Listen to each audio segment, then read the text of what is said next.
Theodosius the Great stands as a pivotal figure in the waning days of the Roman Empire. He was the last emperor to rule over both its western and eastern halves. A skilled military strategist and a devout Christian, Theodosius left an indelible mark on the course of history. His reign saw the final triumph of Christianity over paganism. It also marked the beginning of the empire's irreversible division. Theodosius's story is one of power, faith, and the struggle to preserve a crumbling empire. Theodosius's father, also named Theodosius, was a high-ranking military officer under Emperor Valentinian I. The elder Theodosius had successfully campaigned in Britain and Africa.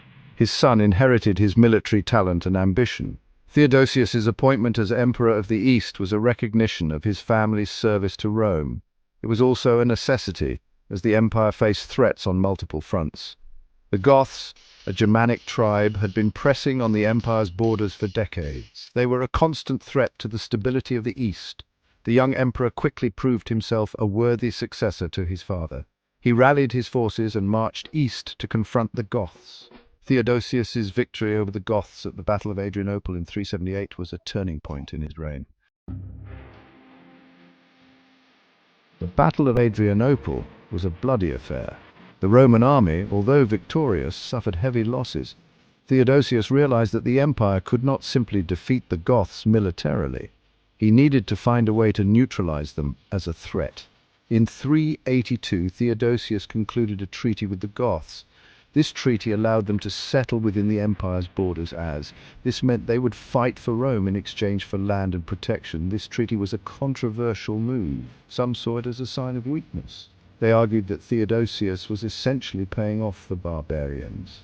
Others recognized it as a pragmatic solution. The empire was overstretched and needed to conserve its strength. The treaty gave Theodosius time to rebuild the Roman army and strengthen the empire's defenses.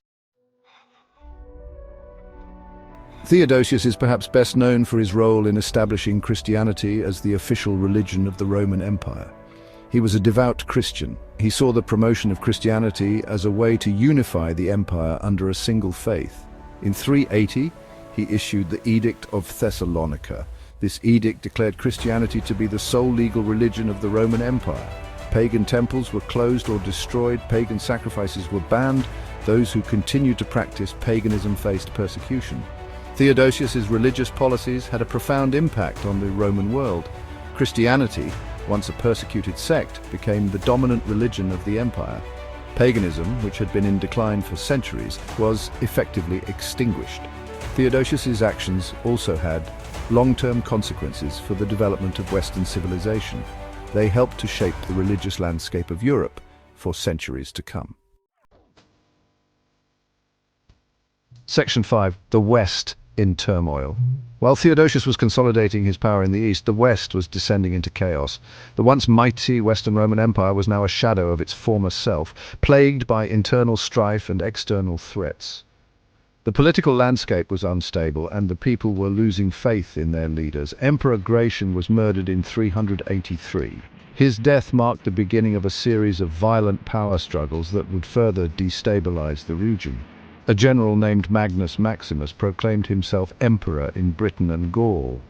His ambition knew no bounds, and he sought to expand his control over the entire Western Empire. He then invaded Italy, forcing the legitimate emperor, Valentinian II, to flee to the east. The Western Empire was now in the hands of a usurper, and the future looked bleak.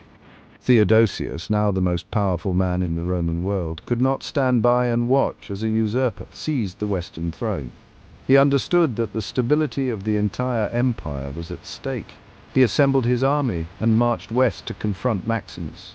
Theodosius knew that a swift and decisive action was necessary to restore order and legitimacy.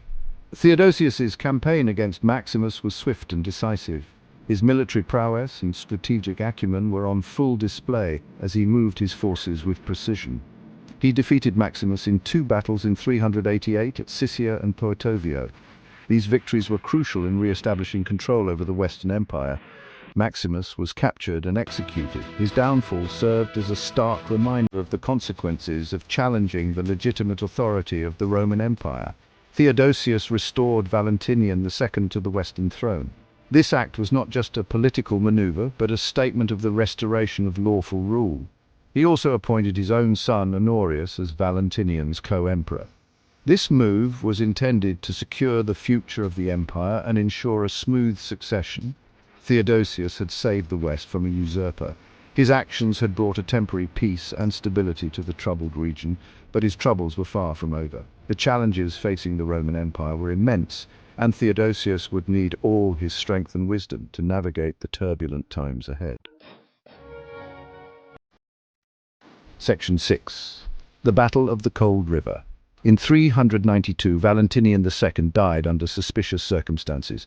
A Roman general named Arbogast proclaimed a pagan senator named Eugenius as emperor. Theodosius, outraged by this new challenge to his authority, once again gathered his forces and marched west. The two armies met at the Battle of the Frigidus River in 394. The battle was one of the largest and bloodiest of the late Roman era. Theodosius's forces were outnumbered, but they were better equipped and better led. The battle raged for 2 days. On the second day, a fierce wind picked up, blowing rain and dust into the faces of Eugenius's troops. Theodosius saw his opportunity and ordered a full-scale assault.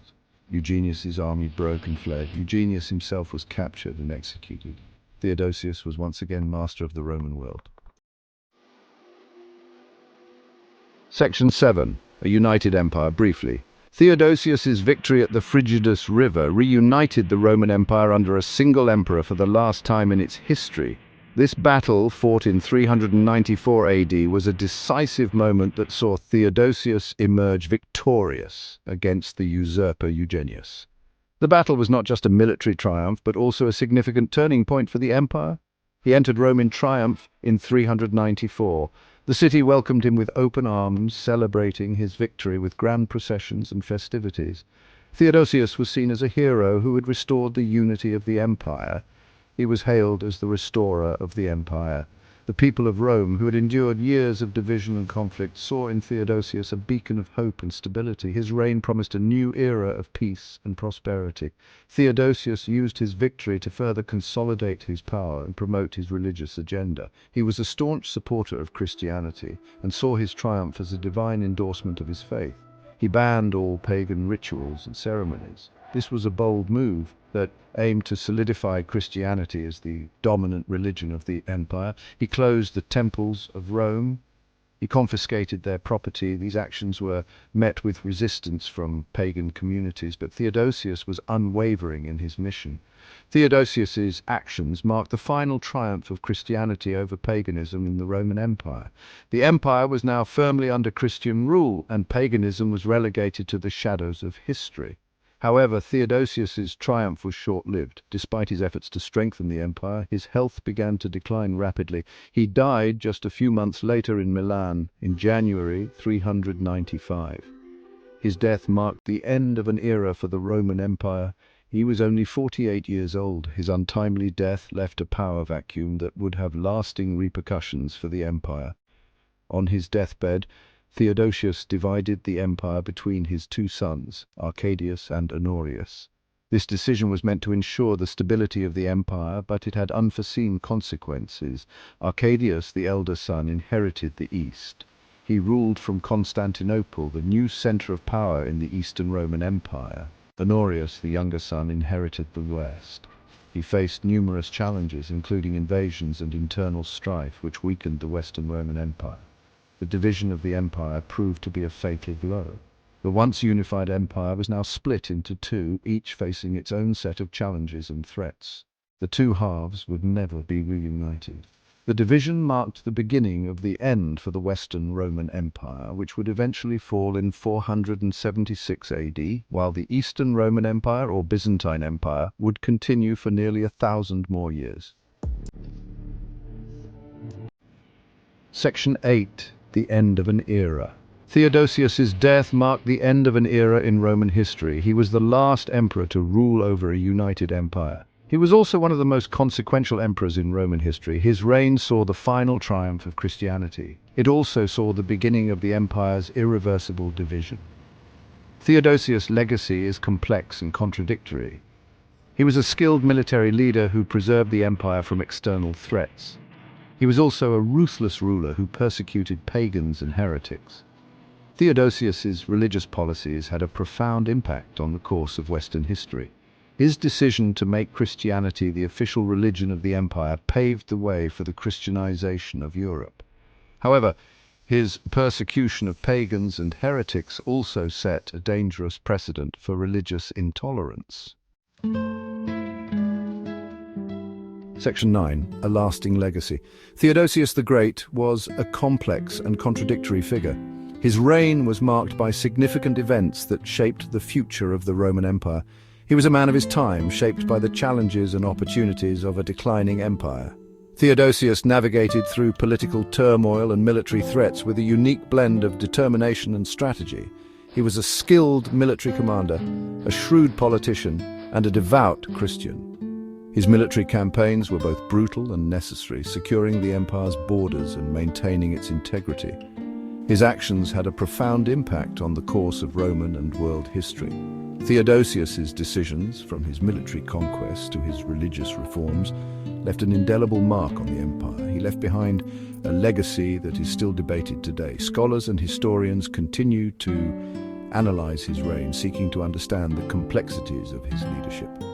Theodosius's story is a reminder that history is not a simple narrative of heroes and villains. It is a rich and intricate tapestry woven from the actions of individuals who are often flawed and contradictory. It is a complex tapestry woven from the actions of individuals who are often flawed and contradictory.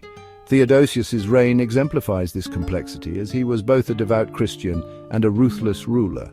Theodosius was both a product of his time and a shaper of history. His policies and actions influenced the trajectory of the Roman Empire and the broader world. His reign marked both the end of an era and the beginning of a new one. Theodosius's efforts to unify the empire under Christianity set the stage for the Byzantine Empire's rise.